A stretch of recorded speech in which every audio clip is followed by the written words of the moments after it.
All right, welcome back to the DAZN Boxing Show with Hearn Unleashed. Our guy, Mr. Eddie Hearn, on once again. KSI, he just had, a good performance this past Saturday, but a good performance against who? FaZe Temper. Now, I know he was trying to get ready for Jake Paul.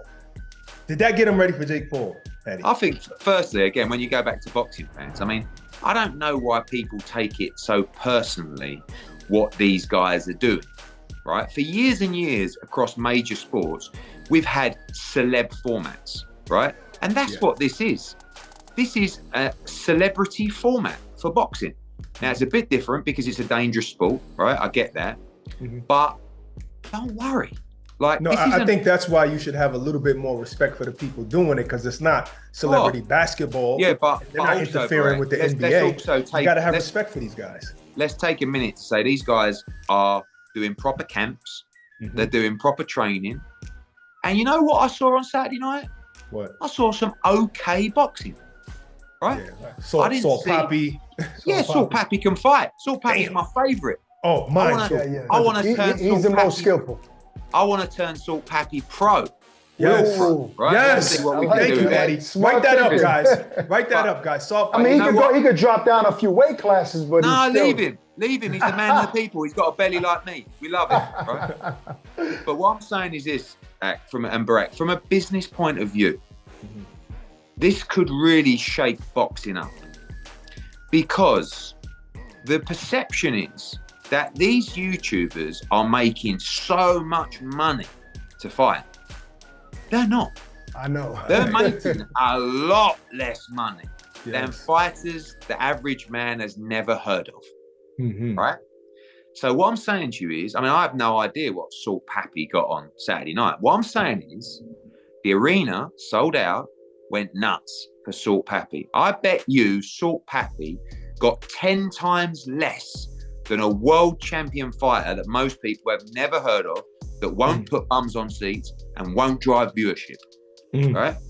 So all I'm saying is that this other format, this other sport, whatever you want to call it, I think it's great. You've got young kids now going through the doors of amateur boxing clubs because they're watching KSI, because they're watching Jake Paul, right?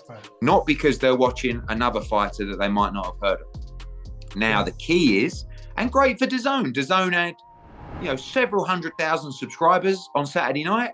And now next show coming up, hopefully those subscribers tune in to the professional code. The viewership goes up. The popularity of fighters goes up. This can all work. We've still got a job to do. The argument for a hardcore fight fan will be, those guys watching KSI, they're not going to watch Wood Lara. Why not? That's our job. We've got them on the platform. We've got to communicate with them on the platform. We've got to educate them about how great this sport is. And we've got to make sure they tune in to Lee Wood against Mauricio Lara and watch an elite fight. But at the end of the day, does it really matter if they watch Lee Wood or not? I'm talking about to the fans. So what? You get to choose what to watch. Don't watch it if you don't like it. But if we're going to drive people into the sport, Barak, right? If we're going to I'm just talking about to the fan. Like, why does the fan care? Because fight fans are passionate, all right? And they have an opinion on everything. The reality is, if people want to tune in and watch KSI, Jake Paul, these guys, unbelievably intelligent individuals, right? They know how to interact with the minds of the fans, content creators, content providers. And you know what? KSI is getting better. He's a much better fighter now. Can he beat Salt Papi, though? Can he beat Salt Papi if they were to make that fight next? No. Yeah, Salt Papi can fight, right? Yeah. But look, I can't even believe we're talking about this. But But the reality is KSI is putting the work in. KSI has got himself in great shape. KSI is improving as a fighter, right? So let the guy do his thing. I've seen much worse fighters than KSI and much worse fighters than Jake Paul, professional fighters. All right, so the question did that fight get KSI ready for Jake Paul? No, but they may never be ready for each other. Look, KSI Jake Paul's a huge fight. I give Jake Paul a big advantage because he's been around boxing for a longer period of time now, competing at a high level, sparring at a high level. But what I saw from KSI, and I know it's FaZe Temper and you can't, but he's improving. He's a student of the game. He's taking it seriously. He's studying. And they will build up to a fight that will be absolutely huge in time. I believe I can beat FaZe Temper though, but that's another conversation. Well, you might beat KSI. I mean, listen, I'm looking at this thing, this Misfits or whatever. KSI knock out. KSI whatever. Knock yeah, out, right. definitely. Yeah, right. But I'm thinking, I might even have a go soon. You know, you never know. You know? You and Leonard Ellaby is some blockbuster hit. But the thing is, the negotiations would be terrible because Leonard Ellaby, you know, I mean, I used he's to gonna think he's gonna outprice himself. He's gonna outprice himself. No, I used to think it was a 90-10 split for me, but since he lost Tank, I'm not even sure I can give him 10% anymore. Oh wow, you know? Eddie. So we'll see. All right, real quick, Eddie. On IFL, you told IFL TV that if AJ, and we're shifting gears to the big man out there, if he loses in April, it's all over. Can you elaborate on that? Yeah, I always say that. I say that probably too much, like in a lot of fights. But you know what I'm saying? Like, he wants to fight for the world heavyweight title. So I'm not saying that his career would be over, but like, it's over in the sense of we ain't getting a world title shot this year. Mm-hmm. You know, if he loses in April, then the world heavyweight title is a long way out of the grasp. So I don't really like to put that pressure on. Obviously, it's my job as a promoter. But one thing's for sure, he must win in April. Yeah. And it's very important. And, you know, I can't wait to see him. He's in training camp now in America. And, you know, I think he's going to give us a great performance. Okay. Are there any other heavyweights out there that's not part of your camp? You know, Jogba, Frank Sanchez, Jared Anderson that you got an eye on, you just like as a heavyweight? Yeah, I haven't seen enough of Jared Anderson. I think he's a good fighter. I mean, he's got a long way to go. He's got a really, you know, I didn't see the Jagba fight. I didn't think it was great to watch. I like Joe Joyce. You know, I think he's an entertaining fighter. He may not look spectacular to the casual eye, but he's very, very difficult to beat. You know, I think Filip Hrgovic, although he didn't perform against Zhang, is a very, very dangerous fighter. You know, I think he's going to go on.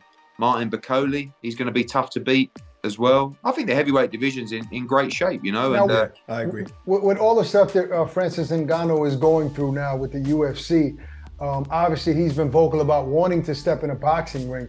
Do you think that's a fight that AJ will be open to if Ngannou did become a professional fighter and wanted to fight one of the top dogs? Yeah, I mean, I think AJ is all about the biggest fights and the biggest challenges. And I think AJ's got his mind on trying to become a 3-time world heavyweight champion.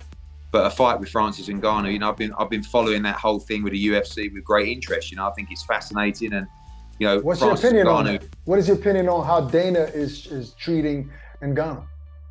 Look, I think Dana's run a great business at the UFC and give a lot of fighters a lot of opportunities. Sometimes from nowhere. Sometimes a fighter becomes not bigger than the brand, but you know, in a position where maybe a central contract doesn't work in the same way that it used to with a fighter that maybe 3 years ago was desperate to sign that contract. You know, I think the power of the fighter is evolving. I think contracts sometimes have to change. I mean, you know, we made a move in boxing a few years ago where we gave the fighter control of the show. You know, Anthony Joshua, Canelo Alvarez, those guys at that peak level of the sport own the revenue, and you work for them. And sometimes that model for someone that's a great draw enables them to make a lot of money. So I think any business, UFC, WWE, boxing, has to keep evolving. But certainly the power of the fighter in boxing is a lot more common than the power of a fighter in UFC. You know, well said. And I think Ngannou is in a great position now to maximise his revenue, probably in the sport of boxing. Probably so. We got a big enough name and bring that crossover crowd to boxing. That would be great. Sure. But listen, right now, Adrian Broner, you know, he's back on BLK Prime. February 25th, he's supposed to fight. Red Catch, his opponent, got pulled. Some promotional stuff that, you know, messed things up. But I remember at one time, Conor Benn was calling out Adrian Broner's name. Do you think that's too soon now, February 25th? No, I mean, he won't be ready for that fight. I mean, you've seen a lot of stuff backwards and forwards. We're waiting on a decision from the WBC. The WBC confirmed yesterday Conor Benn is clear to fight. There's still an ongoing process with the WBC. We just want that decision because Conor Benn can fight now and he's going to fight soon. But publicly, we want him to be cleared. You know, we don't want this to be hanging over it, but also his career's got to resume at some point. Yeah. So we're looking at opponents for Conor Benn, probably late spring. And you know, he still wants that Eubank fight. Manny Pacquiao, even Terence Crawford, like whoever it's going to be. And hopefully we can get a decision soon, but it's confirmed he's clear to fight, but we'd like that public announcement regarding the findings. Obviously, Chris Eubank Jr. Against Liam Smith, he would have to get past him first in order to be available if Conor gets to the point where they can fight again. But that fight is still on the radar, still a target. Eubank Ben. Yeah, sure. I mean, Eubank Smith is a really good British fight that will take place this weekend. It's a 50-50, but, oh man, Eubank Ben is huge. Huge. I mean, the hatred, the build-up, the controversy. I mean, it's twice as big as it was before, but still, you know, Conor Ben, like I said, clear to fight, but we still want this decision because, you know, you're always going to get criticised until that comes out into the light of day. So his career will resume in the coming months and hopefully, you know, he can be cleared of all misconduct, but we'll wait and see. But yeah, Eubank Ben, I'm telling you now, that fight's going to happen at some point, and when it does, one of the biggest fights in boxing. Is it safe to say that Canelo Alvarez is going to be fighting John Ryder somewhere on that side of the world? Yeah, I mean, that's the plan is, you know, I was speaking to Eddie Hearn and the team over the last couple of days. We're negotiating that fight at the moment. Obviously, Canelo's got options. It doesn't have to be John Ryder, but he is a mandatory. We're trying to agree a deal with Canelo Alvarez. We're trying to agree a deal with John Ryder as well. We'd like to see that fight take place internationally, something a little bit different for Saul. And, you know, hopefully we can conclude a deal for that in the coming weeks. Like where, though? In the UK? In Saudi Arabia? Where? UK, Middle East, even, you know, US, Mexico. Saul can fight anywhere, you know, but it's always been a plan of mine to take him around the world. And I'd love to be a part of it. All right. Well, thanks as always, Eddie. Talk to you next week. Cheers. Cheers, guys. Take care. Introducing the new DAZN Boxing Show podcast. No matter the time or the place, getting your boxing content has become easier than ever. Tune in as we give you exclusive insights, predictions, fight night recaps, and more alongside the biggest names in the game. All for free. Available globally every Thursday across all audio streaming platforms and with new episodes dropping weekly to give you the latest news. Just type in the DAZN Boxing Show podcast, listen in, and enjoy.